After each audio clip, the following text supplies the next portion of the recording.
A series of mystery sightings in the sky are raising national security concerns now. Navy pilots say they saw something that defies the limits of known aviation technology. For decades, the U.S. government has ignored reports of unidentified flying objects harassing our military. Lying to the public is part of what we do. You pay us to do it. Finally, a groundbreaking Pentagon disclosure makes one thing clear: UFOs are real.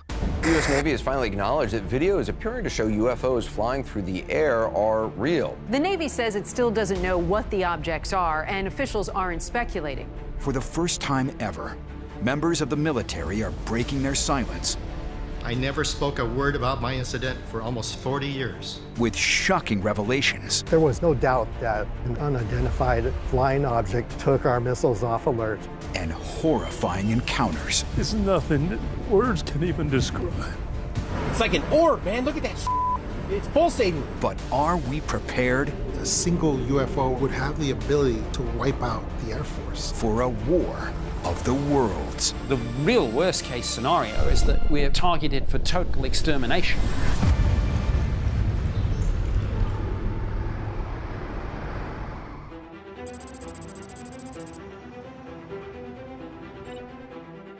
In June 2021, the Pentagon released an official report detailing 144 UFO encounters by the U.S. military. Intelligence officials claim this is all they know about UFOs. But critics aren't buying it, including government insider Rich Emberlin. As a 30-year law enforcement veteran who has worked alongside the CIA, FBI, and Secret Service, he believes we are in the midst of a massive military cover-up. Aliens are a threat, and our very existence is at risk. Now, Rich is on a mission to expose the government's greatest secret. Why are aliens stalking our military? And is our planet in jeopardy?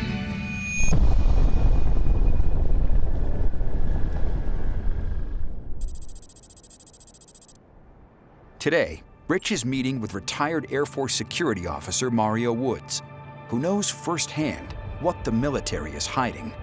My God. I can't believe I'm on this road, man. For the first time in over 40 years, Mario is returning to Ellsworth Air Force Base, the site of his terrifying alien encounter that proves UFOs are a threat to us all. Unbelievable seeing this place. I mean, there's almost a sense of wariness, I guess, or excitement all in the same way to come back and be on the absolute roads that you were on all these years ago when all this happened. I bet it is strange. It is. And that's the facility. That's November 1. Wow. I cannot believe it's still here. Still the same fence. I can't even believe it. 43 years ago. My heart's beating about 1,000 RPMs right now. Wow.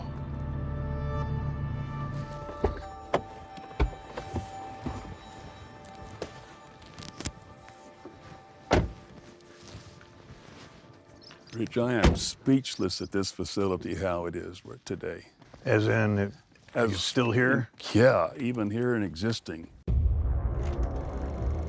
During the Cold War, Ellsworth Air Force Base in South Dakota was home to 150 nuclear missiles, all locked, loaded, and ready for the command to launch at a moment's notice. In 1977, Mario Woods oversaw security at one of the launch control facilities, called November 1, on the day that would change his life forever. I was standing about right here, and directly due east of us right there, at about a 30-degree angle, I see this object, and it's miles away, and it was extremely bright, brighter than anything else in the sky, and it was flickering. So I just sat there and looked at it for a minute, and I smoked a cigarette, and I said, well, that's awful weird. Well, if you look around us, there is nothing out here. The brightest thing on the ground here would be this facility. So just for fun, I flipped the facility lights at it. Walked back out here and looked, smoked a cigarette, didn't do nothing. So I started to go back in, and when I did, I turned and looked back, and it was gone. Instantly. Instantly, it was just gone. I didn't see it go out, it just was gone. But that wasn't the end of Mario's encounter. Just after midnight, the launch facility receives a high threat alarm. There's been a breach at November 5, a missile silo 15 minutes from the facility. Mario and his partner, Sergeant Michael Johnson, receive the order to investigate. But as they approach November 5, the site of the security breach, they are not prepared for what stands before them.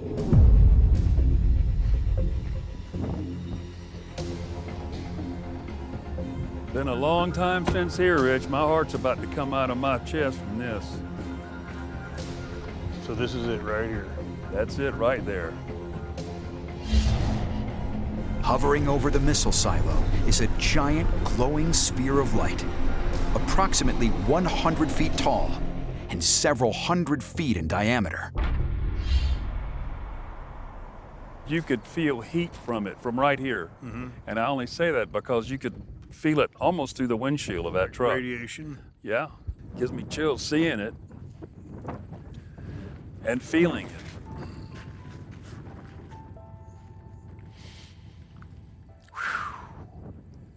Oh, it really bothers my heart. I'd say that's normal. This is a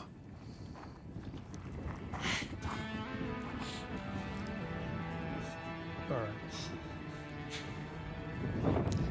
right. It's a lot.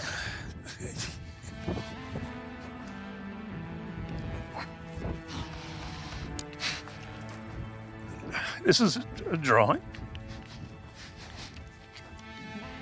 This is where we pulled the vehicle to. And this is the fence line of the facility. Mario vividly remembers his paralyzing confrontation with the ominous glowing sphere.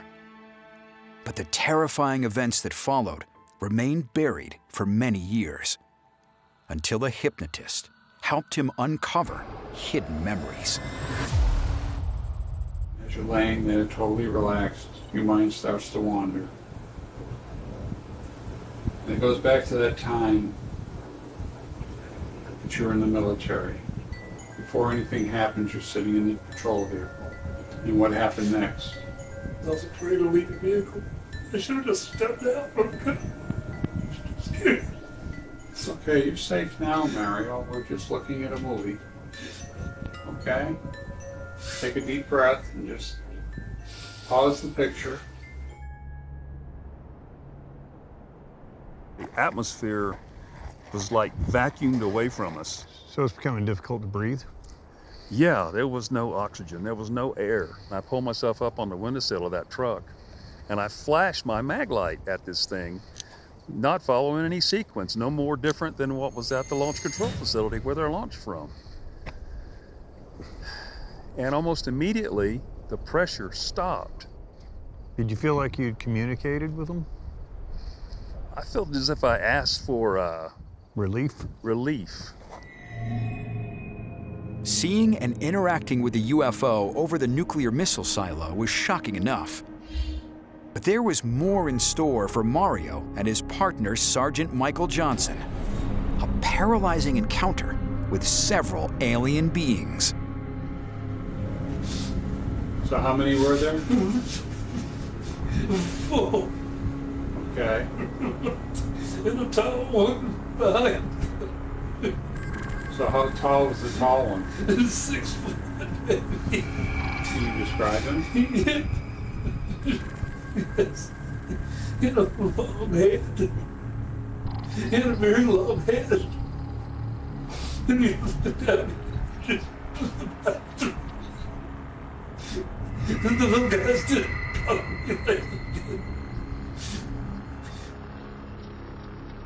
We were sitting here, and I just remember whispers. That's all I heard. Well, what's around you now? I think some type of room, some kind of inspection area. They're just checking. Ann and I asked, where's Michael? And they told me not to worry of him. I see that big tall and he's looking at me again. I don't like this guy. He has a uniform on that has creases in it, like a ranking officer or something. This tall guy is really not a good person. I feel a pinch on my lower left side now. It's like somebody's got a hold of me or something. And it's fast, it's not kind. And then everything just went black from that point. Next thing I know, I'm 5 to 7 miles off in that direction at a place called Newell Lake, which is a reservoir for this whole area. Military security locates Mario Woods and Sergeant Michael Johnson and takes them to be checked out by medical personnel. Once cleared, they're told to never speak about this experience to anyone, ever again.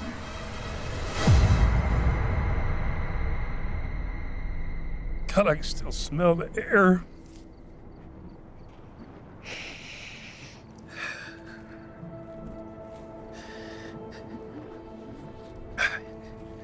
It's nothing that words can even describe. Your senses are just can't even come to grips with that. Whatever that is. You keep looking up. You have to. Did it feel threatening at all? Mentally and visually, it was so overwhelming that you didn't know whether to fear, mess yourself, shoot at it. And every one of those things is not the right thing. It's not the right thing to do. You're out of options. Yeah.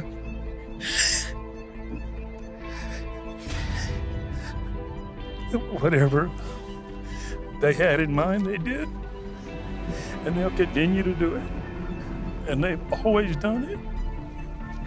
And they're not done yet.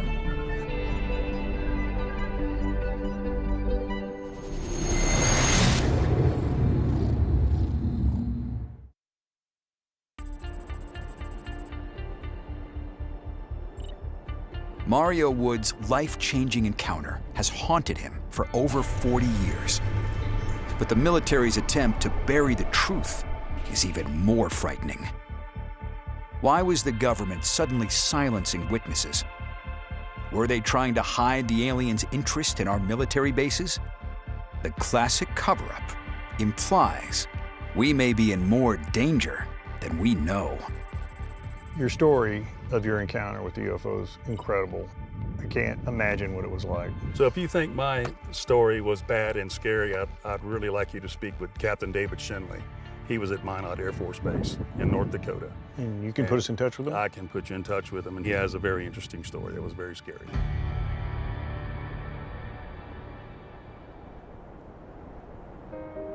Like Mario Woods, Captain David Shinley was also silenced by the military when one of the world's greatest nightmares came true.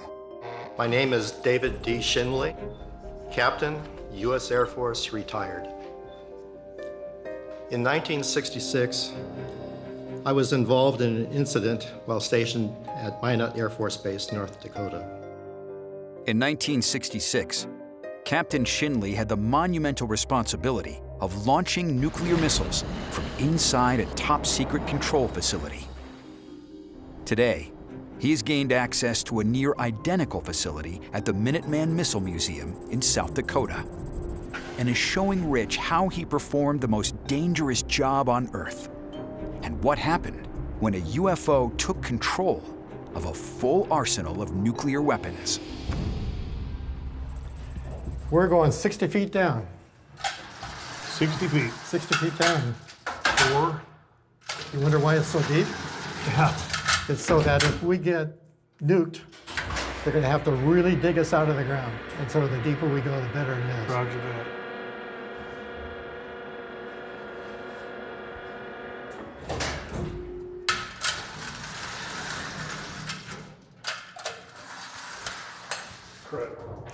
Well, Rich, this is where I spent a good part of 3 years of my life.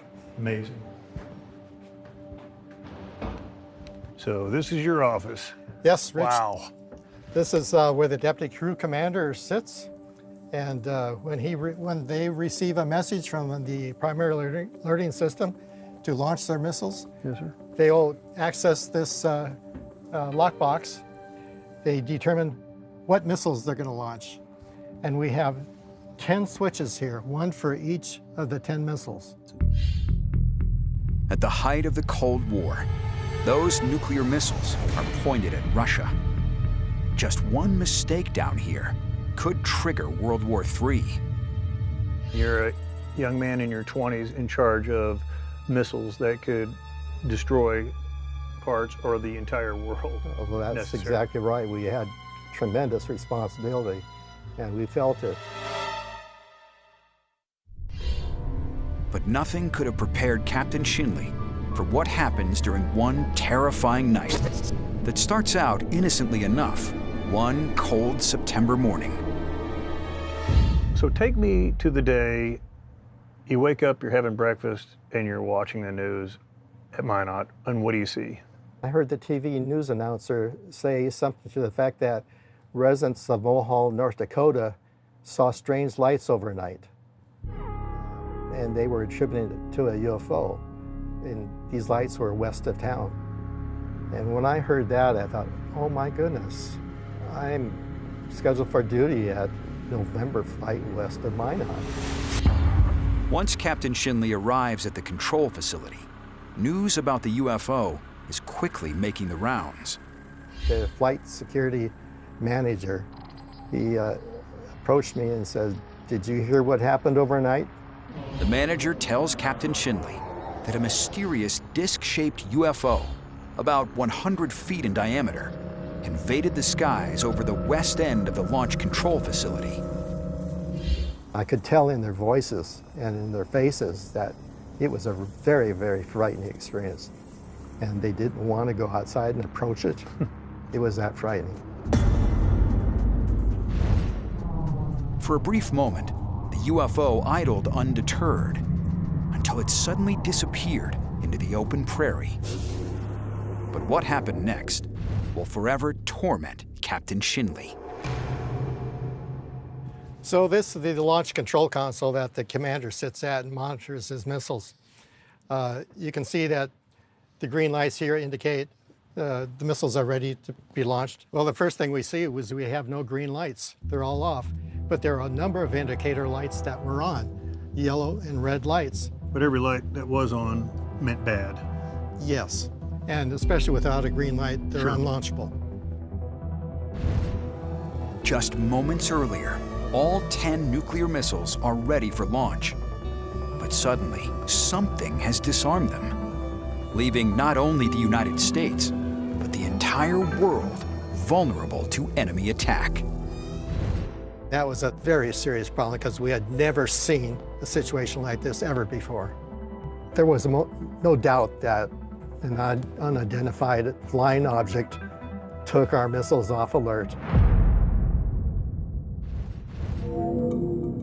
The mind-bending event leaves Captain Shinley wondering if the United States is facing an existential threat from a new enemy. I mean, if they can do that, what kind of threat do you think they bring to us? Well, if they were able to take our nuclear-tipped missiles off alert, I have tended to wonder about that, what else they could do. Could they actually remove our nuclear warheads? And what's their fascination with them? Are they trying to like prep the battlefield, soften it up? That's a good question. You know, the military has long had this problem of these things, harassing them. In fact, my commander and I were told as soon as we came above ground the next morning that we were never to say another word about this incident again. In fact, we were told, as far as you're concerned, it never happened. Don't you ever talk about this again to anybody, or even between yourselves.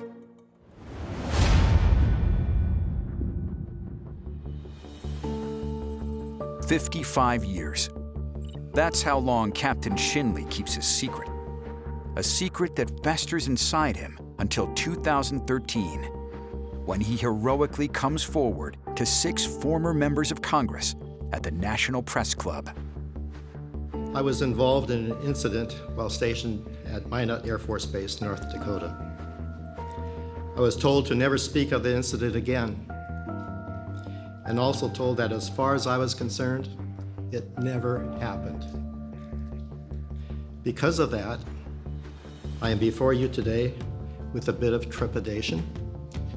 I must say a lot of trepidation, as I have never before shown my face in person on this matter. Was it tough talking during that? It was very tough. I was emotional then too, like I think I sort of am now. I can see where this would eat at you for so many years when you knew something happened and you can't tell anybody, and then... I couldn't tell my wife at the time. I couldn't tell anybody because I did have personal integrity. But that personal integrity now leans toward the truth. Right. And I'm obligated now to tell the truth. You were following orders Yes. before. Yes. Now you're following the truth. Yes. But what is the truth? And why is the military hiding it? That is exactly what Rich is on a mission to find out.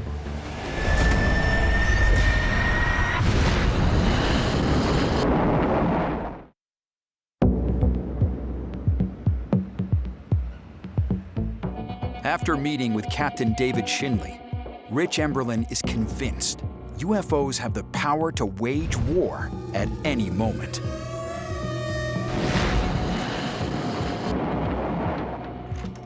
In fact, it almost happened when U.S. Armed Forces opened fire on a fleet of UFOs in the Battle of Los Angeles.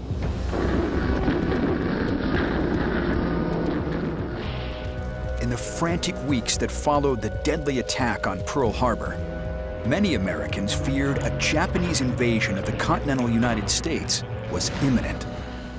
But according to Nick Pope, a former UFO investigator for the British Ministry of Defense, this was not the only enemy the U.S. had to fear. War nerves were in play. Everyone was on edge. There was a lot of panic and hysteria.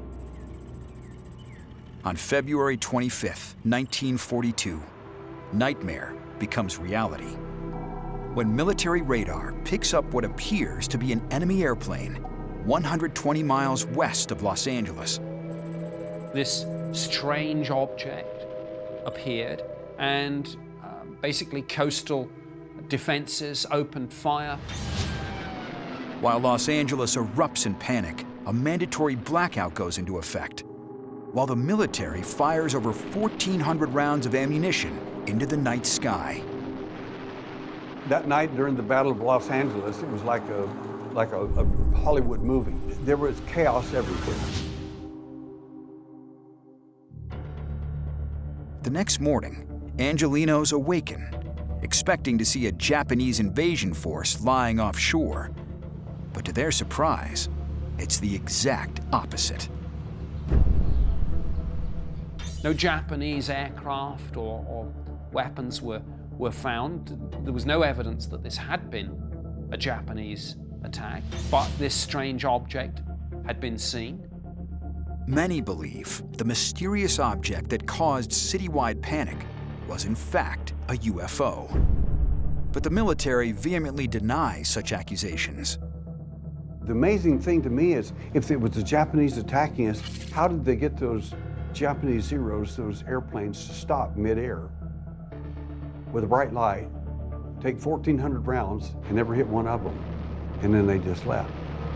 To this day, whatever happened in the Battle of LA remains a complete mystery. The Battle of Los Angeles is one of many historical incidents the military has dismissed. But what were they trying to hide? The government reaction to these UFO incidents is the traditional one: deny, downplay, debunk. I think the reason that the CIA or other intelligence communities would cover this stuff up is from a military point of view. You can't protect us, you know it. In the wake of World War II, the military suddenly realized we were facing a new adversary. And as more UFO stories surfaced, the government cover-ups continued. The most notorious took place in 1947, when a UFO crash-landed near Roswell, New Mexico.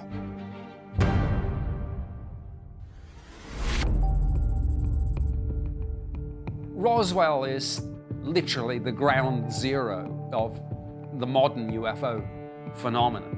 The Navy has no saucer-shaped aircraft or missile in any of these programs. The Air Force itself has officially admitted that flying saucers exist. 47 years ago, something crashed into the desert outside Roswell, New Mexico. And for 47 years, the Pentagon lied about it. This was the incident where something crashed.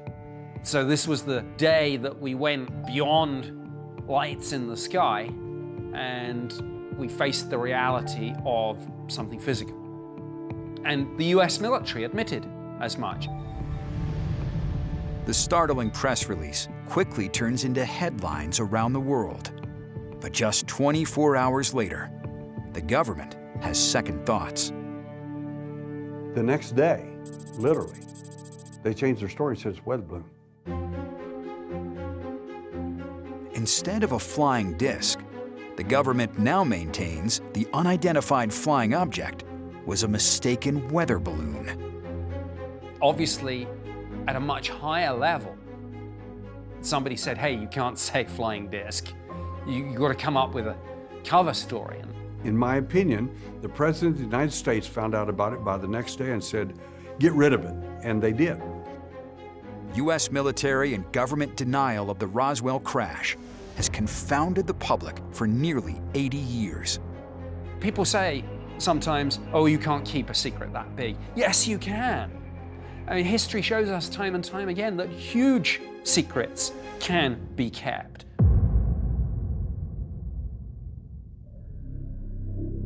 So what exactly is the government covering up? Someone who knows the answer is Agent X, a former CIA operative who has agreed to speak with Rich, providing he can keep his identity a secret. It's pretty incredible that he's going to talk to me because it's a big risk for him to talk about things like UFOs.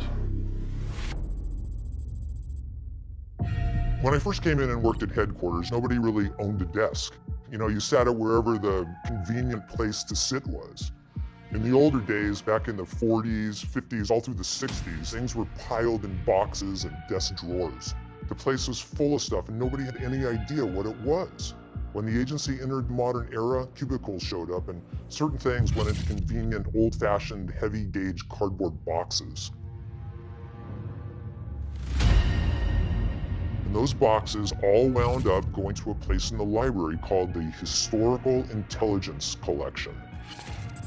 I was in there one day and there was a metal rack with all these boxes. And I was just scanning around and I saw one that said Roswell. And I thought, wow, are you kidding me? I opened it up and what was inside, I will not, under any circumstances, tell you what I saw in there specifically. There were materials, there were papers, there were other items. I 100% in my heart and soul guarantee Roswell happened. There was a craft, absolutely cadavers. Beyond that, I have no idea where everything else went. Nobody knows where it is. If a UFO actually crash-landed at Roswell and alien cadavers were recovered, why was it hushed up by the government? Rich wonders if the military knew what the aliens were planning.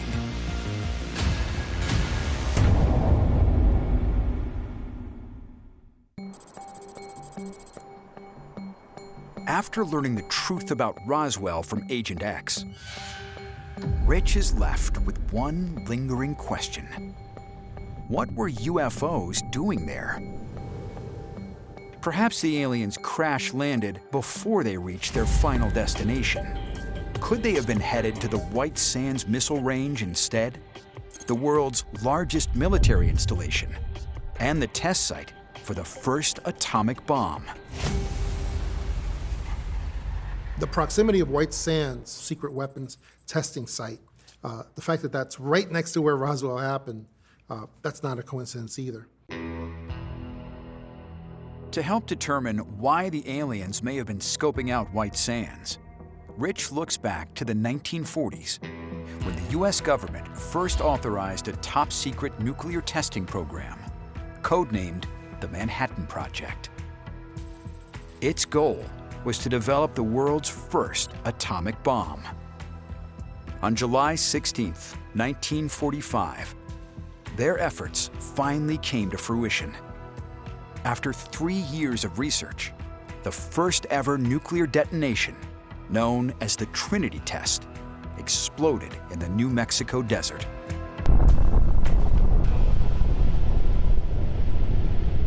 Did the Trinity Test somehow catch the attention of aliens in outer space? Is this when they became aware of our nuclear weapons? Could it mean they have their eyes on our military?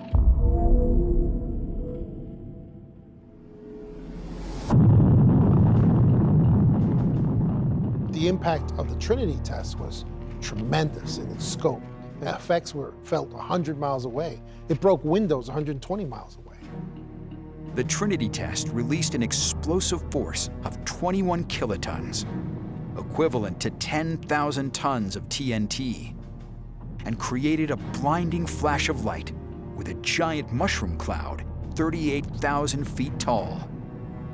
Put yourself in the mind's eye of an extraterrestrial war planner looking at Earth, and they see the Trinity Test. That's the point where they have to come up with a new plan, because that's the point that they realize they are facing a nuclear power. Earth now has nuclear weapons, and with the missile technology, they have perhaps the capability to get these things into space. July 9th, 1962. Detonating a nuclear weapon in outer space became a reality when a test known as Starfish Prime was launched from Johnston Island, 900 miles southwest of Hawaii. Starfish Prime was a staggering event. I mean, this was the detonation 250 miles in space. And suddenly, here we are, not just detonating nuclear bombs on the ground, but in space. It's like we've ratcheted things up a notch. So that's the point where any extraterrestrials looking at Earth say this is a planet that needs watching closely.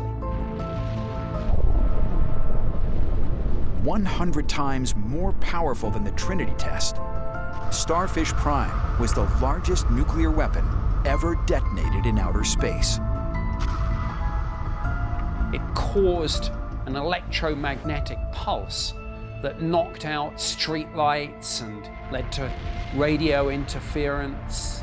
It makes us really wonder what was being seen in the other dimension. It's kind of like ringing the dinner bell and saying, here we are, come and get us. Nuclear blasts may have attracted aliens to our planet, but what was their plan once they arrived? Is this when UFOs started surveilling our military? Rich heads to Franklin, Kentucky to find out.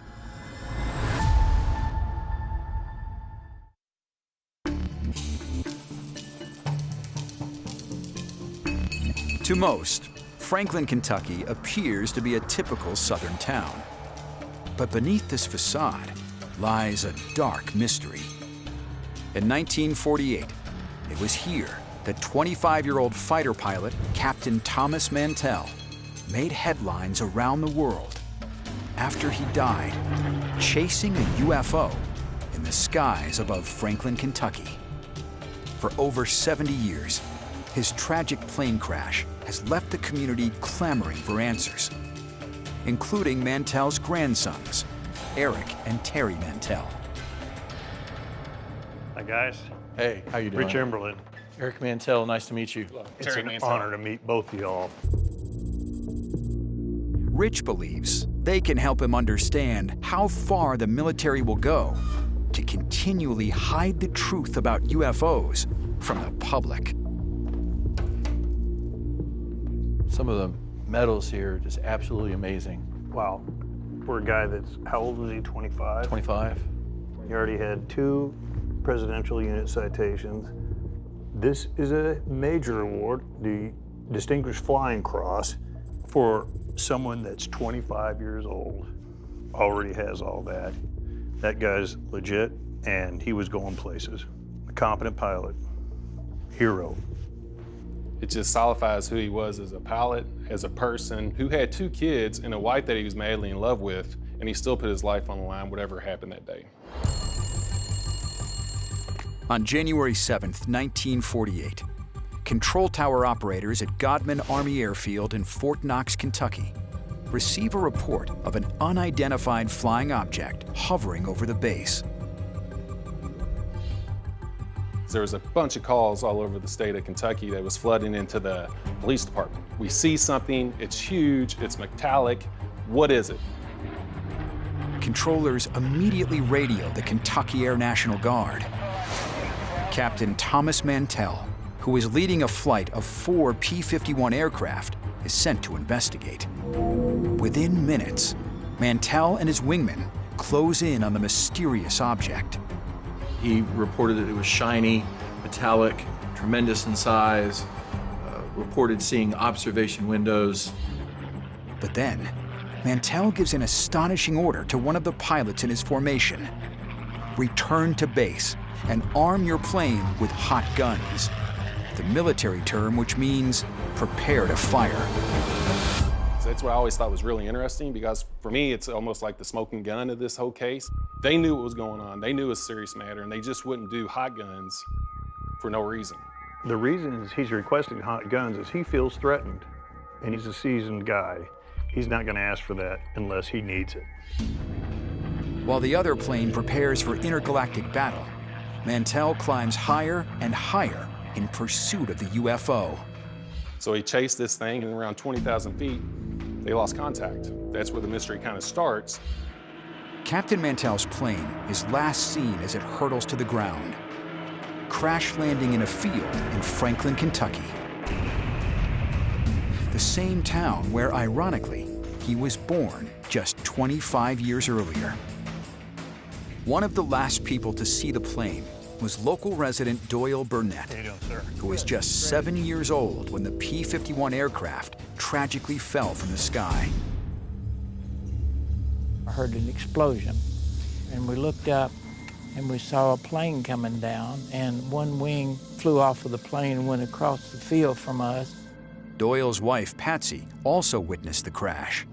This is the house you grew up in? Yes, this is where I grew up. And this is where you were at when the plane came down? Yes. How old were you? I was 4 years old. Really? But I remember it well. I don't think you could forget that. No, you can't. No. The noise when it hit the roof, it was just, it was worse than a hailstorm. Within hours, the horrific crash attracted onlookers from around the area, while the press blurted out news of a military plane crashing while chasing a UFO. Did the military ever show up? Oh yes, they came to our house and they woke us up in the middle of the night. And it was a very cold night. Well, my mother asked the military officers what made the plane crash. And their standard answer was he flew too high and ran out of oxygen. There have been many attempts to explain what caused Captain Mantell's plane to crash. No official reports mention anything about a UFO. And this opens more questions than answers.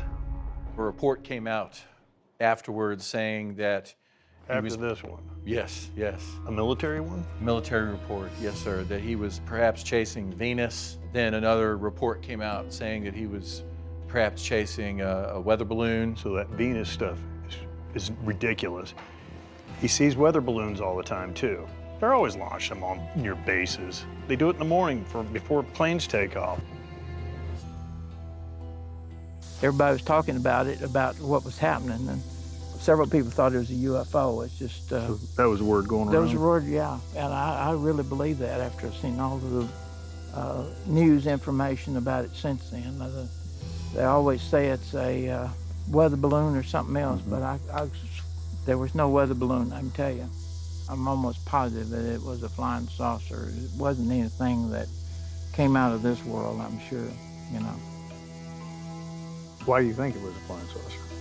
There's too much speculation about why, and the weather balloon didn't fit, and seeing Venus in 3 o'clock in the afternoon, you would never see Venus at 3 o'clock in the afternoon. That'd be special circumstances. Sure, that's right. And you'd have to be higher than what that pilot was in order to see it. Yeah. It's a mystery that needs to be explained.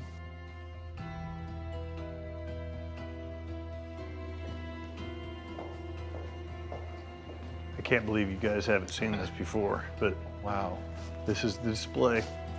It's nice. It's great. I love that picture there.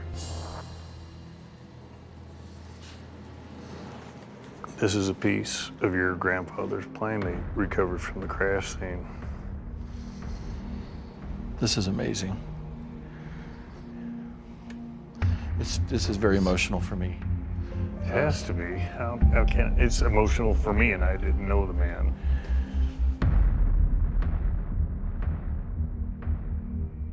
While Captain Mantell will forever be immortalized in Franklin, Kentucky history, now his grandsons finally have the opportunity to pay homage to his great sacrifice. Franklin resident Joe Phillips has offered to take Eric and Terry to the crash site, where their grandfather, a true American hero, lost his life chasing a UFO. We're basically right in front of it, there. But when it hit and shook the ground, people that come around to see something like that, it was a terrible day. There's so many emotions going through my mind, really, right now. To know we're standing right here on the ground, it means a lot, not only to Eric and myself, but our whole family. His plane, his PF-51 was sitting right where we're standing, which is, it's amazing. I just wonder, what he was thinking. If he came to. Here's someone, Thomas Mantell, served at D-Day, lives through that, and then dies years later in peacetime over the continental United States, chasing a UFO in a situation where the government says there's no such thing. And yet you've got to live with this. You've got to deal with the fact that this happened in your family, your grandfather. I wish I could assuage your loss, but there's just no words for that. Take your time. I don't know how people deal with that. I don't know how they get their closure, but I hope they do. Let's say a prayer. Dear God, thank you for this day. We do know that Tommy and his mother and his wife are together right now, and that's the faith that we have, and that's what carries us on. And we love you. In Jesus' name I pray, amen.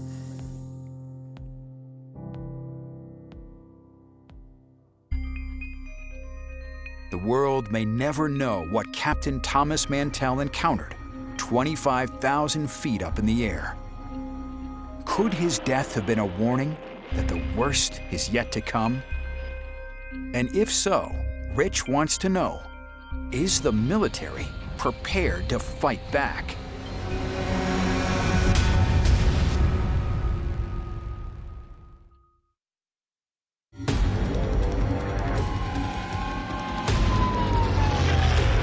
While Captain Mantell was the first pilot to die chasing a UFO,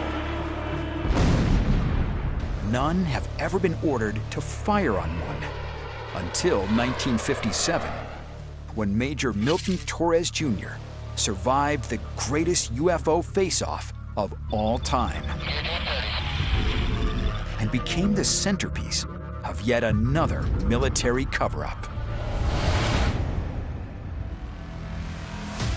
Rich is bringing in Roderick Martin, a field investigator for the highly respected Mutual UFO Network, known as MUFON. After witnessing a UFO chasing an Air Force fighter jet at the age of 12, Roderick has made it his lifelong quest to uncover why aliens are stalking our military.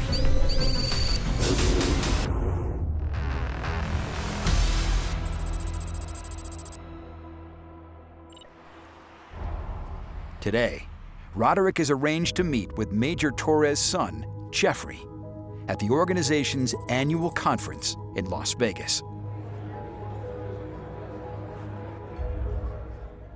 Jeff, thank you for meeting with us today. We have been investigating several different incidents of pilots chasing or engaging with UFOs, but unfortunately, some of those lost their lives. In this case, with your father, he survived to tell it. And that's really what's intriguing us today. So let's start from the beginning. Can you take us back to his career so that we can kind of get a little understanding there? My father served 20 years in the United States Air Force, and he had over 300 combat missions in Vietnam. So he was a well-decorated officer. And he also worked for NASA during the space program. But, wow, impressive. You know, I could say I lived in the land of giants, because I did, and he was one of them. At the height of the Cold War, hysteria surrounding enemy invasions were mounting. Any indication of an unidentified aerial craft puts the military on high alert. May 20th, 1957. American fighter pilot Major Milton Torres Jr. is stationed at a U.S. military base in England, when suddenly he's given the order to scramble after a mysterious object is detected on ground radar. Tearing across the sky at nearly 700 miles per hour, Torres fearlessly pursues the unidentified enemy. He said the radar signature was as big as an aircraft carrier at sea. It was huge. The strange blip on Torres's radar screen is unlike anything he's ever seen. He was chasing this thing on a radar, and as it was doing, the one thing I do remember is it was doing incredible maneuvers that would defy physics. And that was his words, they defied physics. Armed with an arsenal of 24 missiles, ground control orders Torres to engage. It scared the hell out of him because, you know, you're thinking you're starting World War III. You know, or what the hell is this thing? What am I firing at? Yeah, but yet he went with courage. Oh yeah. He went right into it. But he's thinking, this is the beginning of the end. Torres locks in his target and prepares to fire. Once you lock on and you fire, the computer takes over. And as the computer was taking over, this thing, boop, boop, and he said 2 sweeps of the radar, it was gone. He said his knees were shaking. He said, what the hell was that? And you know, he was totally spooked. And he calls ground radar, and he says, ground radar, I don't know what happened, but this thing just disappeared off my scope. Wow, when my dad tells me it was an alien craft, there was nothing it couldn't have been. It was an alien craft. Wow. Following the incident, Torres heads back to base, where he's immediately intercepted by a superior officer. One of the enlisted men brought an NSA guy with an IBM salesman, you know, black suit and tie. The traditional men in black that we all hear about. Absolutely, okay. Absolutely. And the guy came in, and he basically said, do you like flying, Lieutenant Torres? My dad said, I love flying. He said, well, listen, he says, if you ever reveal what has happened, you'll never fly again. We'll pull your rank, we'll pull your pilot's license, and you'll be dog. And my dad says, yes, sir. He says, you will not talk about this ever again. This didn't happen. Don't tell your wife, don't tell anybody. 50 years. Yeah. How did he hold it together all of this time without just breaking? It ate him up. He locked it in his head. He just had a lockbox there, and you couldn't get it out of him. And how was life after that for your father? I think the most profound thing was not telling his father. You know, because my dad was close with my grandfather. You know, they were close. And for him to not even tell his father, just, it bewilders the mind. And, you know, I think he took that to his grave, that he never was able to tell his dad. I think he really took that to his grave. Although Torres is prohibited from speaking about his UFO encounter, it doesn't stop him from secretly writing about it. He knew from day one it's a cover-up. And he knew, possibly, that this could die with him. He had the foresight to say, you know what, we're gonna get an affidavit in place so it doesn't disappear. In 2003, Torres's account resurfaces after the British Ministry of Defense declassifies thousands of pages of UFO documents and releases them to the public. I had been asked to help with the promotion of the declassification and release of the Ministry of Defense's UFO files. So what I was able to do was to act as a sort of intermediary and forewarn Milton Torres that this was going to come out, and then do some media work with him. In April 2009, Nick Pope invited Major Torres to speak at a UFO conference in Gaithersburg, Maryland, where he was finally able to share his story with the world. So without any further ado from myself, I would like now to hand over to Major Milton Torres. If ever you want an unimpeachable witness, I mean, Milton Torres was it. A decorated hero. He really was the best of the best. I have been convinced since then that was an alien, and nobody's going to talk me out of that one. I did it myself. And I thank you for your...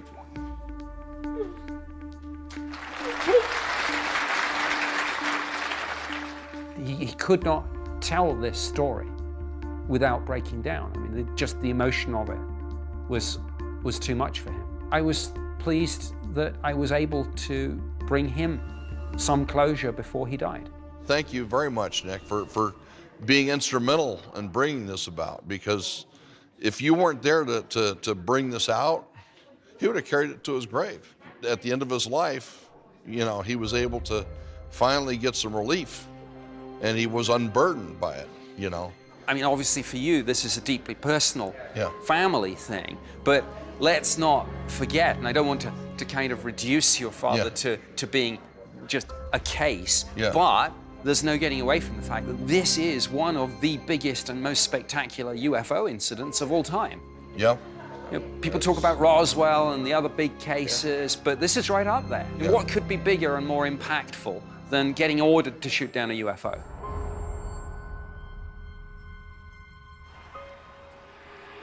After the MUFON conference, Roderick concludes that if the military ordered Major Torres to open fire, they must have known UFOs are a threat.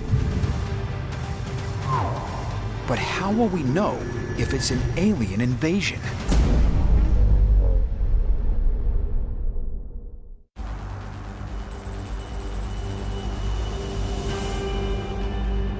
To find out if UFOs threaten our airspace, Rich and Roderick meet with investigative journalist Melissa Tittle at a central location. As the daughter of an Air Force veteran, and with over 2 decades of experience reporting on UFOs, Melissa brings a wealth of contacts, including Ted Rowe, Executive Director of NARCAP, the National Aviation Reporting Center on Anomalous Phenomena. Together, they will examine his nearly 20 years of research on pilot-related incidents with unidentified aerial phenomena, more commonly known as UAPs. Ted Rowe, we are so honored to have you here today. So I have to say, how did you get involved in this? Specifically researching the safety incidents with aircraft.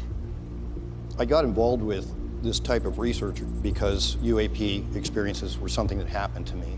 and I wanted to understand it better. Can you tell us about one of your particular experiences?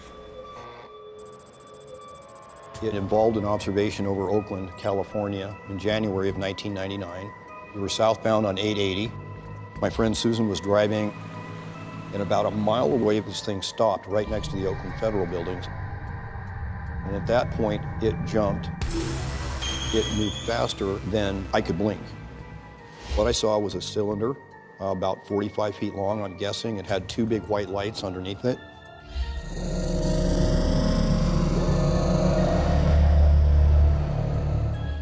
As we moved along this way, eventually it turned and paralleled the car. And then, for some reason, it got very dark really fast. And we gained about 3 hours in time. We drove for maybe 1 minute and 15 seconds linear time, and 3 hours and some passed. Oof. Wow, that's amazing. Did your life completely change after this moment? Absolutely. I felt very unwell. And that literally has become your life now? Yeah, and it's been my life arc since. It's the only thing I do. We've been collecting data. I have over 100 years of pilot reports of unidentified aerial phenomena. And what are some of the patterns that you've noticed in some of your research specifically? Pilots commonly report 4 basic varieties of UAP. They report balls of light, they report spheres, cylinders, and disks, common geometric forms. There are others, but those are the primary ones that we see in the data. Balls of light made up nearly 50% of the cases that we are aware of at this point. And what are the interactions with the pilots and the balls of light? We've had accounts of them coming and barrel rolling around aircraft. Other types of observations include just having them come at you from a distance and pass you. But there seems to be a personal aspect to the pacing of the aircraft.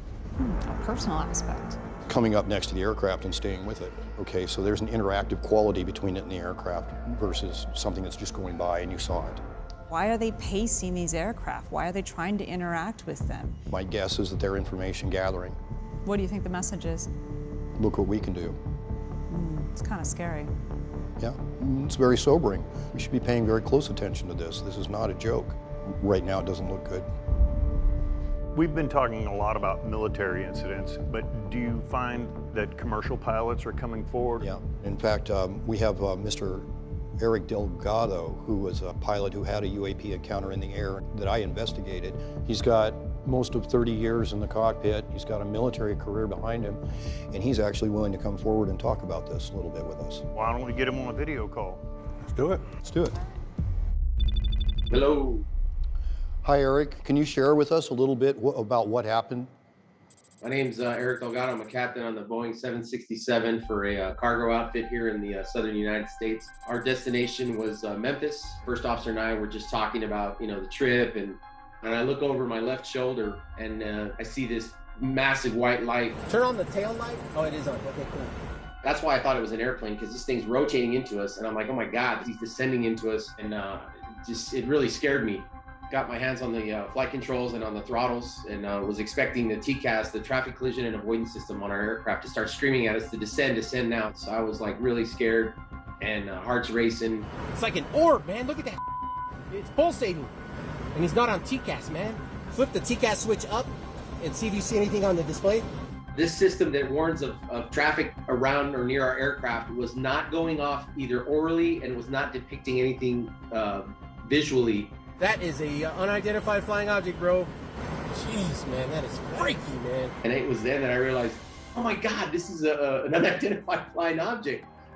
And I'm like, I've been flying for nearly 30 years of my life, and I've never seen anything like this. That is phenomenal, man. Look at that. There's our airplane, and there's no TCAS. There's weather about 40 miles off our left wingtip. It was out of this world. Wow. There's no way we can compete with that type of speed and maneuverability. What if you had like some type of a weapon on there, plasma energy of some sort, because a missile would seem so outdated? I mean, the threat is real. We're in trouble. If these guys wanted to, man, they would run circles around us. If we were to associate them with a hostile takeover, a coup, if you will, on a scale of 1 to 10, 1 least, 10 the worst, and 9. The intent as to what they're doing here, hey, your guess is as good as mine. Well, we appreciate your service and your time. Thank you for your service. My pleasure. It was nice to meet all of you.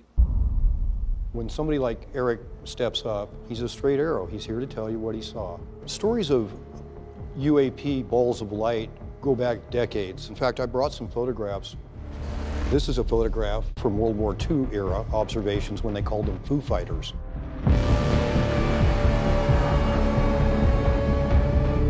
During the Second World War, a number of pilots, US military but also British, reported strange balls of light following their aircraft.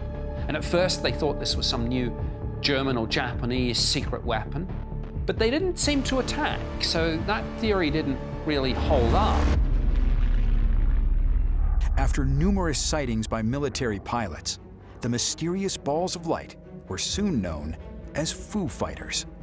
One radar operator was a fan of the old Smokey Stover cartoon strip, and the catchphrase was, "Where there's foo, there's fire." It was nonsense. And he was talking about one of these sightings, and he just threw down the cartoon strip and he said, "Well, I guess it's Foo Fighters."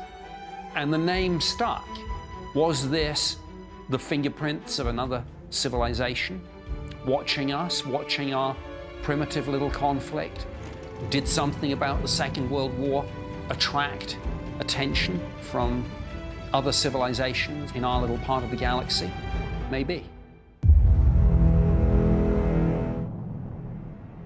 Let me give you a couple of examples. I brought a couple more photographs of a ball of light over Catalina Island, taken in 1947. And this is a still from Mr. Delgado's encounter last year. Wow. Look how similar they look. So these two pictures were taken over 70 years apart, and they virtually look the same. Yes. What do you think that they're monitoring? Is it our progress as humans? Is it our technology? I think strategically they're here to occupy, and they're doing it as part of their overall pattern of colonization or expansion. Are they a threat? I would think so. They outmatch us on every level. They don't respect boundaries. We could find ourselves dealing with an extinction level event. It could be very bad.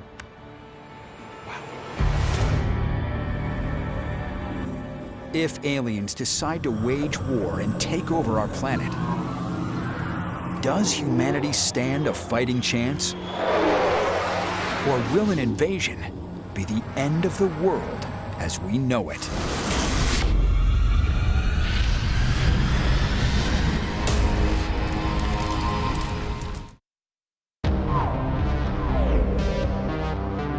After meeting with Ted Rowe and Eric Delgado, Rich believes we're at a critical point, and it's more pressing than ever for him to determine how aliens may carry out an attack.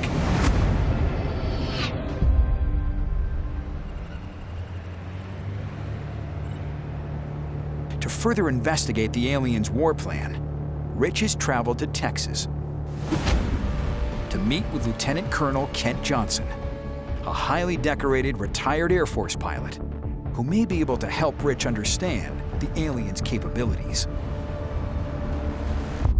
Again, thank you for coming forward. I know it's not easy for former military or current military people to come forward, but I do appreciate it.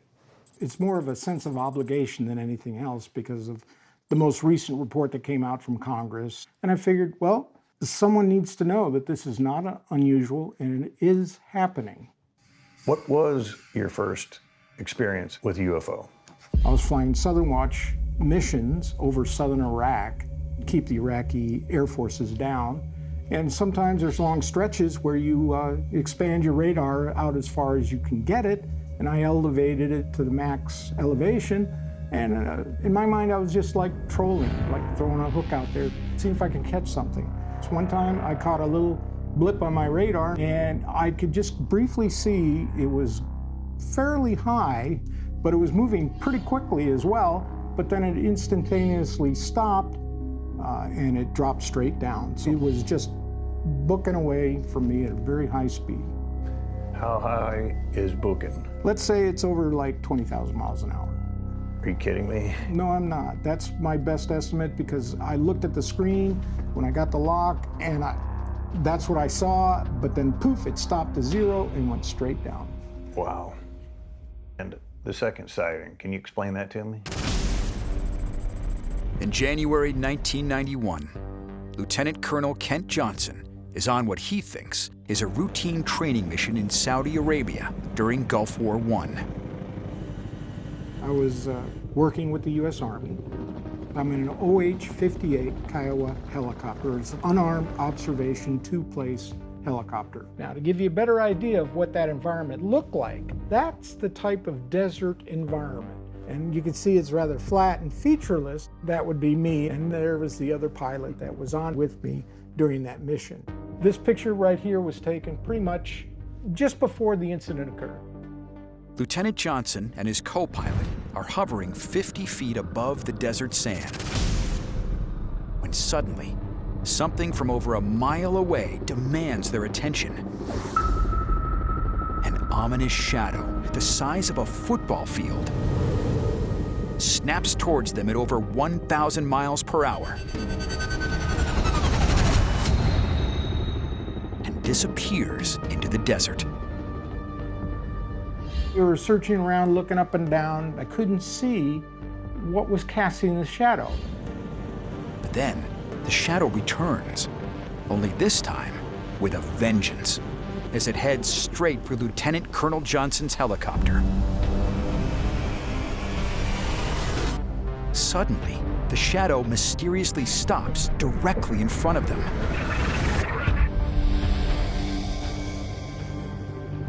When it stopped, it was reacting to us, obviously, because we were getting in its flight path. And it slams on the brakes. It does zero. That thing violated what we understand the laws of physics to be. It'd be like running into a concrete wall or a granite mountainside at 20,000 miles an hour. It'll just splatter everything and everybody all around it. Wow.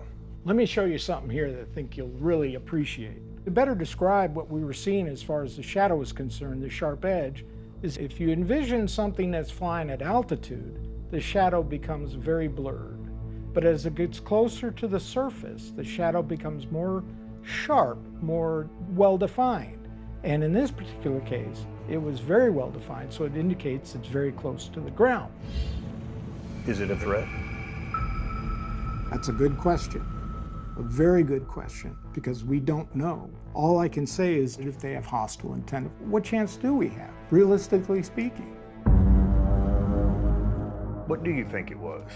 It could have been a cloaked UFO. The thing is, because we don't know exactly what it is and what makes it operated, who controls it, what kind of technology is involved, it could be a threat if it chooses to. Because how do you defend against something you can't see and you don't know how it operates? And we don't know what their intents are. That scares the hell out of me. Me too. If UFOs can cloak and defy the laws of physics, our military is defenseless. But is this something the government already knows? And are we just sitting targets for when aliens decide to attack?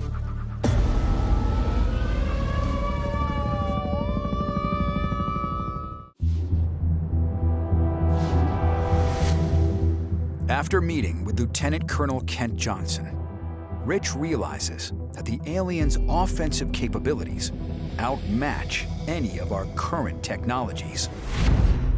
If aliens decide to attack, we don't stand a chance. Not only can they take out the military, but our entire planet. Is this fateful outcome something the government already knows? If so, why are they trying to hide it? Someone who may know the answer is retired Air Force Staff Sergeant Jeremy McGowan. As the inventor of the world's first citizen-owned UAP tracker, named the Osiris, he's currently on his own pursuit to uncover answers the military is not telling us.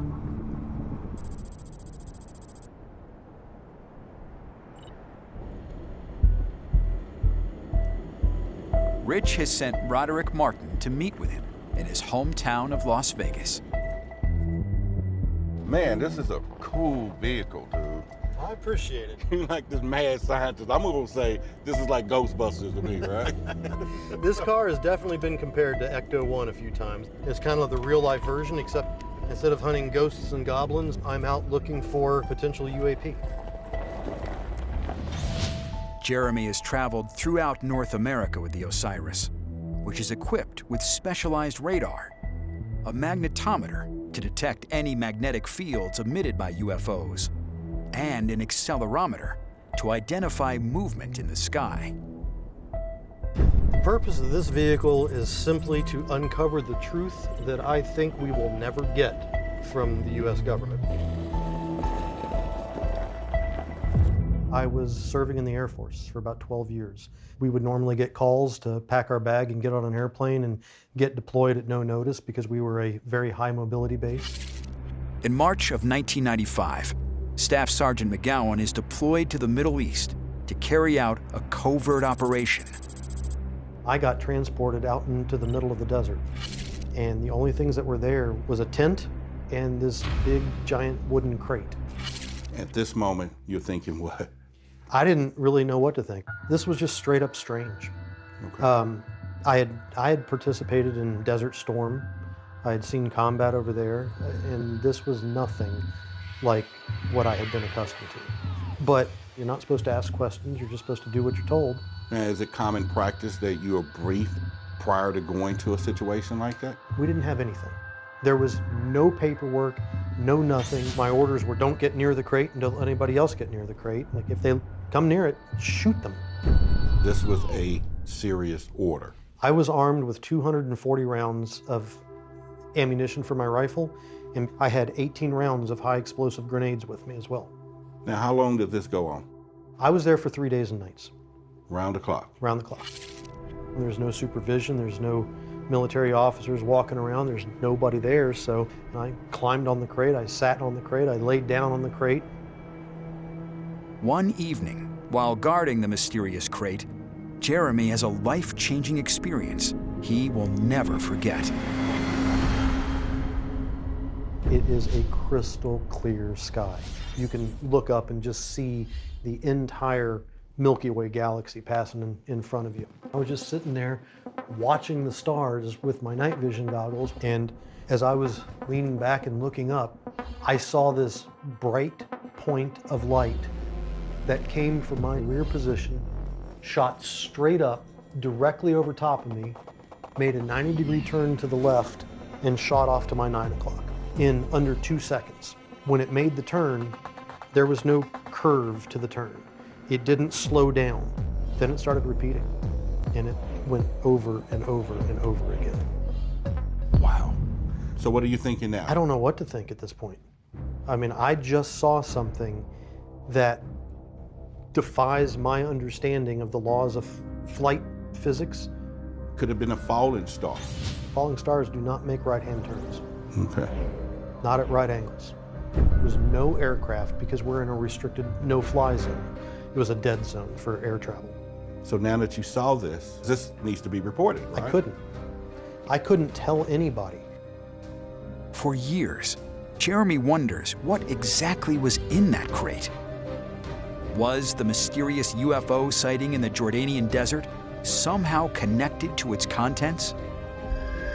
In 2019, Jeremy finally gets an answer, which also points to a government cover-up. I end up uncovering a guy who was attached to SEAL Team 4. He told me details about that crate, that he was on the receiving end of that crate, and that the contents of that crate were actually a recovered nuclear weapon that had been stolen from the Soviet Empire during the collapse at the end of the Cold War. To be specific, it was an SS-24, which is capable of holding 10 warheads. He stated 8 of them were in place. About 9 years ago, I was diagnosed with a very specific and rare form of skin cancer that is only caused by exposure to radiation. Wow. Since his cancer diagnosis, Jeremy no longer trusts the government, especially the military. To this day, he wonders, What else are they hiding?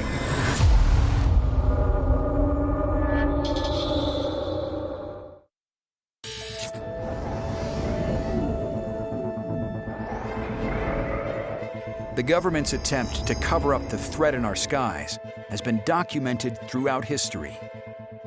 But now, recently leaked footage reveals a new alien craft stalking our military, making the truth harder to hide. Unidentified submerged objects, or USOs, is the official name given to these strange anomalies lurking deep within our oceans. And with our nuclear-powered submarines and aircraft carriers at sea, where there's water, there could be alien firepower.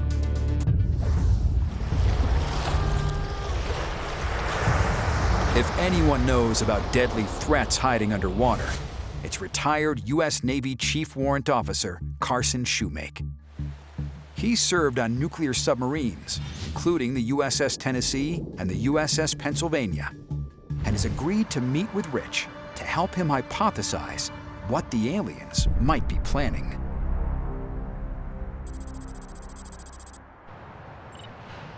Carson, in the course of our investigation, we found a lot of occasions where ICBM sites up north and in other parts of the world have been completely shut down, and there were UFOs in the area at the time. So in December of 1966, up at Minot, 10 ICBM missiles were disabled all at the same time. How is that possible? I don't know that anybody, any nation-level government is even capable of that. If you thought it was another nation, that's an act of war. So when we see things like UAPs coming over the United States, why don't we shoot it down? You would never, from a military aspect, want to go pick a fight with something that you didn't even know what it was. You don't know what their capabilities are. If we just look at this from a logical standpoint, they're capable of intergalactic travel. What exactly are you going to shoot them down with? It's a pretty narcissistic galactic view to think that we're the only ones that are capable of intelligent thought and research and development and accelerated technology, and we don't even know how big the actual universe is. You served on submarines that were nuclear weapons capable platforms? Yes. Has there ever been anything out of the ordinary that you've seen? Yeah, I've seen a few high-speed anomalies myself. Underwater? Underwater. Wow. So when you look at sonar, we have these waterfall displays. And so the way that you know that that thing passed so rapidly by you is it will have whipped from one side of the screen to the other. Want to give me a baseline on an incredibly high speed? That did not match even the capabilities of our system. It was faster than our system. Right. Which told me that there's something out there that's not what we would normally see. You got to remember, you know, everybody's talking about, you know, looking up UFOs. Nobody's talking about looking down into the water. I mean, if I was an intergalactic traveler trying to hide, I'd probably pick the water. And we don't even have the entire ocean mapped. There are large chunks of the ocean that we haven't even verified the contour of the bottom. I've always thought that they were completely charted. Nope. You guys hear noises all the time. Yes. Take me underwater and let me hear what sounds sound like on the sonar. I've got a few on my phone now. Every sound I can't share with you because some of them are going to be controlled and classified. And like this one right here is, that's a whale. Wow, that's louder than I expected. And then we have another one that is actually a ship's propeller noise. You can tell. It's pretty obvious. And here's one that was actually not specifically identified. Canadian military is actually the ones that uncovered it, and they called it a USO.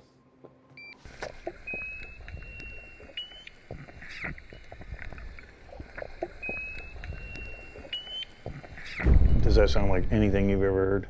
No, that just doesn't match up. Does that give you some sort of pause? Yeah, it definitely makes me curious. I would definitely want to know more information about it, you should always be concerned. You should always collect all data that's available and be prepared to analyze anything that your troops run across.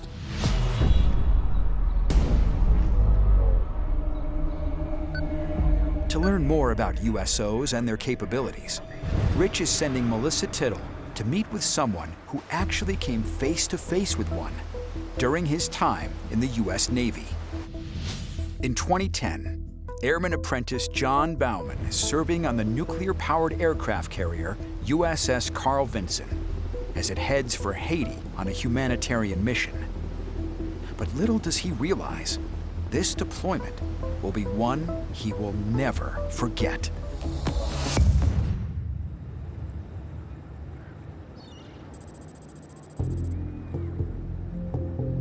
So tell me about that day. So on that day, it was a pretty calm day, not a lot going on the flight deck. And I just took a break. I was on the starboard side of the boat. And then I noticed below me, there was an object that resembled the shape of a Tic Tac. This isn't a submarine you've seen before. This is something completely different. It didn't have a lot of features that could help distinguish it from like an actual submarine. Typically you have the mast of a submarine that sticks out of the water. In this particular situation, this was it looked like a solid object. Can you show me what it looks like? Yeah, absolutely.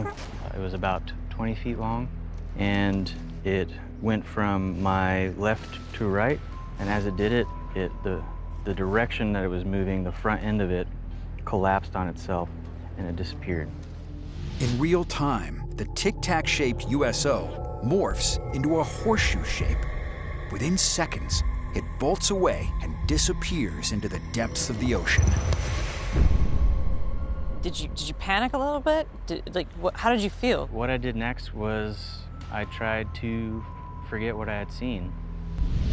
The strange encounter stays with Officer Bauman because he believes that our enemies, worldly or otherwise, are someone or something that we ignore at our own peril. And if it was something not from this planet and they were checking out your aircraft carrier, wouldn't that also be a little suspicious as well? That they were doing it for nefarious reasons? Well, I think you look at it the same way that we should be looking at our foreign adversaries. Obviously, if they got here from another planet, they're way more advanced than we are. However, the objective is the same. How do we defend ourselves against that kind of threat? Is total annihilation of the human race imminent? Or is this something we can prevent? Missiles launched.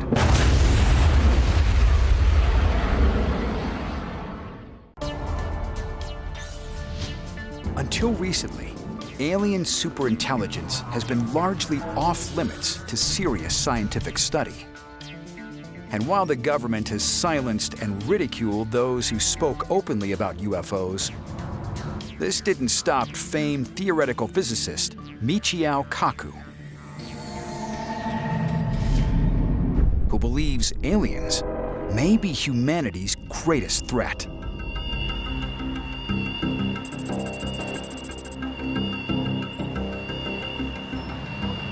Dubbed the modern-day Einstein, Professor Kaku is considered one of the smartest people in the world and has agreed to meet with Melissa on this urgent matter to share some of his most shocking scientific findings.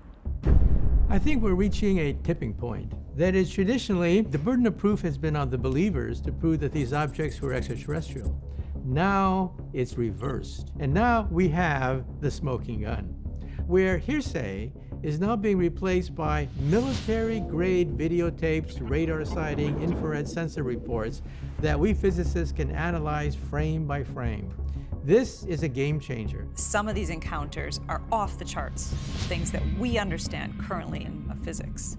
If they can reach us from the stars, they are thousands of years more advanced than us. We could be dealing with something that has a new law of physics involved. First, we know they can travel between Mach 3 and Mach 20, 3 times to 20 times the speed of sound. They can zigzag, creating G-forces several hundred times the force of Earth's gravity. That seems to violate most laws of physics, okay? And these objects can go underwater. And so we realize that we're dealing with a technology that pushes the very boundary of what we know about the laws of physics.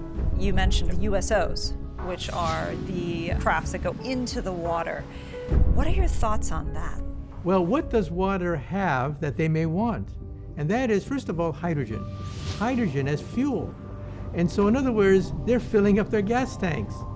Oceans and oceans of fuel that could be used to fuel a starship. Could there be another reason, possibly, that they're hiding? They could do whatever they do, like maintain their equipment without being harassed by the United States military. The oceans would be an ideal place for them. We've come across a couple stories where we've heard of cloaking, that these UFOs, USOs have the ability to cloak. Any fan of Star Trek knows that these starships can cloak themselves and become invisible. And alien technology, they probably already mastered it. But why are they here? You know, what do they want? Look at the film War of the Worlds. Did the Martians hate us? No. What did the Martians want? They wanted our planet. That's all. We were just in the way. Professor Kaku's sobering message could be a wake-up call to humanity that UFOs and USOs are something to fear, and that we need to prepare for the day when they decide to strike. The movie Independence Day, what did the aliens want? They wanted everything. Every scrap of energy or resource. They were locusts. Locusts that come in like bugs and just take everything in sight. If push comes to shove, and we have to fight them. And in a worst case scenario, we're simply outgunned, outmanned, and we become a footnote in the history of the Milky Way galaxy.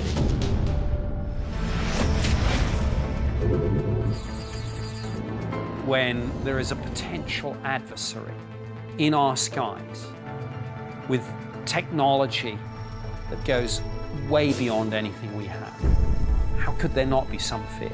What if this suddenly accelerates from being a war of nerves to a real shooting war?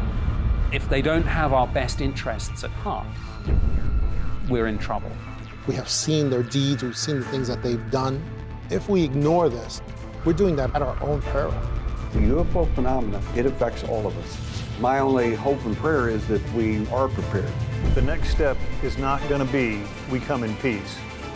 This feels like war.